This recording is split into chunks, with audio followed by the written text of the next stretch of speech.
مادر شما منو صدا میزدید میومدم. در واقع تو باید تارا رو توی این اتاق صدا بزنی. چی داریم بگین مادر؟ اون نمیاد. همچنین امروز واکنش زرینو هم دیدین. با وجود این بازم میخواین تارا تو اون اتاق بیاد؟ آره میخوام، واسه این که تو باهاش عقد کردی پسرم. حالا تحت هر شرایطی هم شده، اما اون الان همسر توه. حالا موند حرف زرین. من میدونم اون دیگه نمیاد و نصرت هم حاضر نیست اونو اینجا بفرسته. پسرم تو دیگه زرین رو فراموش کن. فعلا به خودت، ارسلان و همسر تارا فکر کن. الان دیگه اون دوتا مسئولیت تو هن. و من یه چیزی رو خیلی خوب میدونم که پسر من آدمی نیست که از مسئولیتاش فرار کنه، بلکه مسئولیتاشو انجام میده. در کنار به جا آوردن مسئولیت، نگران احساسات تارا هم هستم مادر. واسه همین حس عجیبی دارم. نمیدونم اون در موردم چه فکری میکنه. هیچ فکری نمیکنه، هیچ فکری. و وقتی تو بهش بگی من گفتم این کارو بکنی، اون مخالفتی نمیکنه. خب من رعنا رو میفرستم. بهش بگو وسایل زرینو توی یه اتاق دیگه ببره تا اگه یه روزی هم برگرده باید بره توی اون اتاق. باشه؟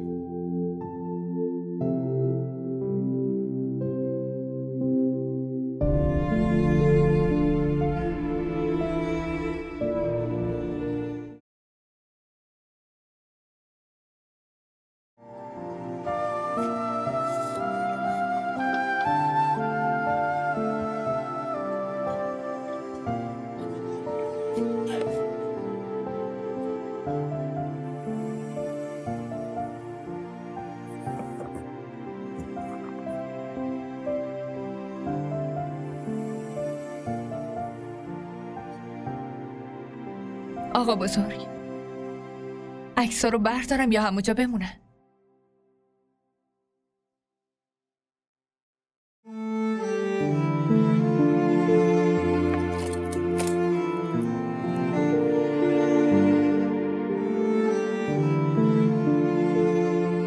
حواست باشه از دستت نیفته.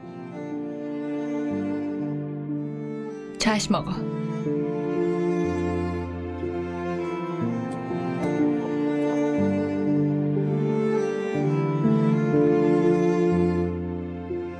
یه چیزی بگم. آره بگو. زنداداش کوچیک خیلی آدم خوبیه، فقط اونو از زنداداش بزرگ دور نگه داریم.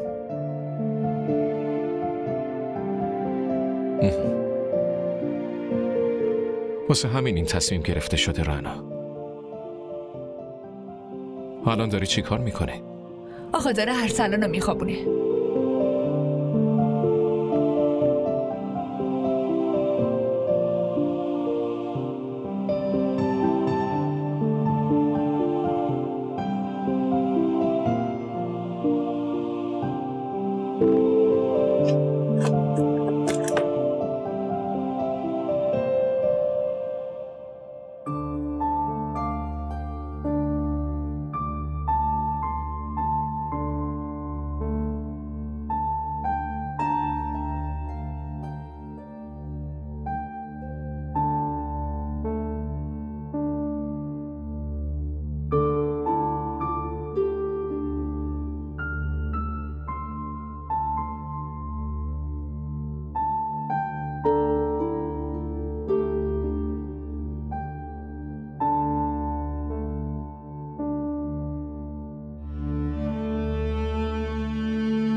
شما؟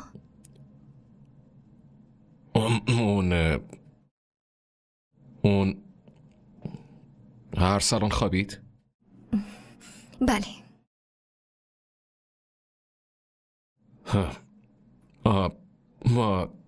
ما میتونیم بشینیم و حرف بزنیم.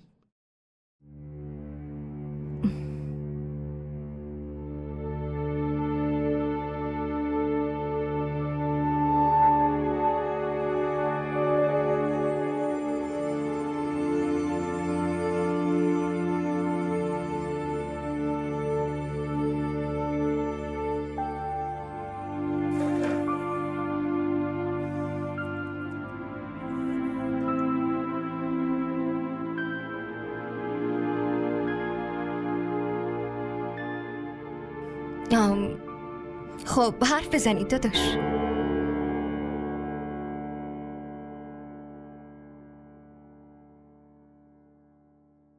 من میدونم که خیلی حس عجیبی داری. خب راستش مادر میگفتش که تو باید توی اتاق من بیای. من اینو نمیخوام، بلکه این خواسته مادره. من بهش گفتم که تو معذب میشی، اما خب این خواسته مادره و قبول نکرد.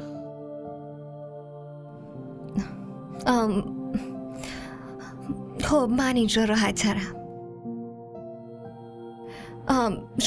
شما بذارید من اینجا بمونم. با مادر جون حرف بزنید لطفاً. حتما. من با مادر حرف میزنم. ممنون. خواهش میکنم.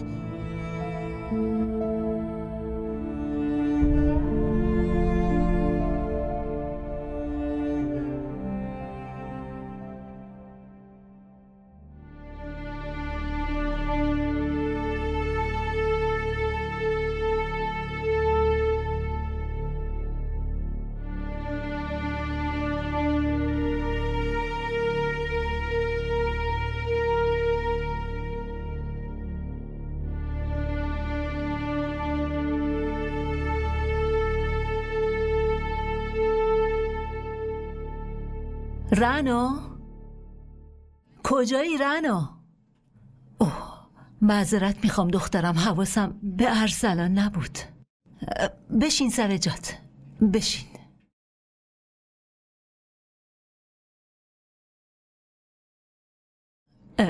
رعنا همه وسایل رو جمع کن. چرا به تارا نگاه میکنی؟ من گفتم. یالا همه وسایل رو جمع کن و به اتاق فرهان ببر.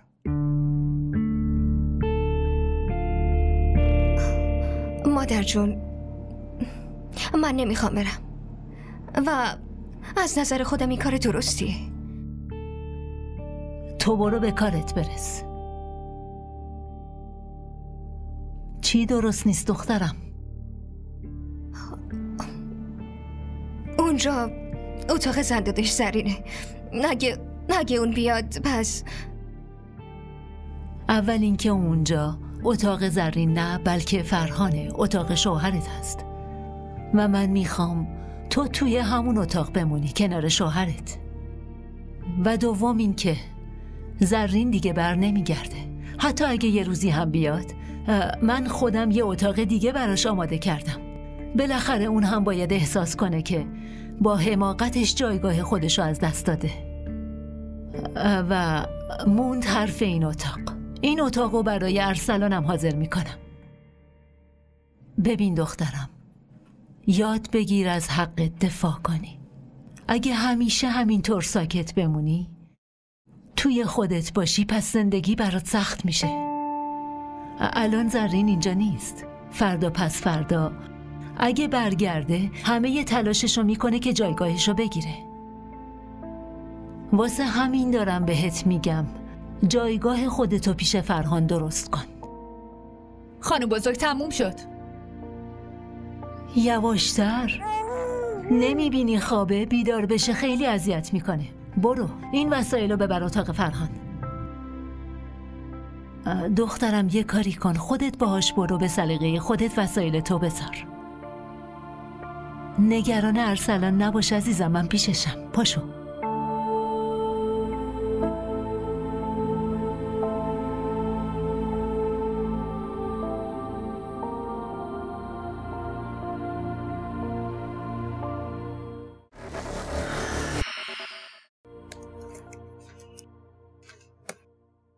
این چیه؟ وسایل عروس کوچیک دیگه، گفتن اینجا بیارمش.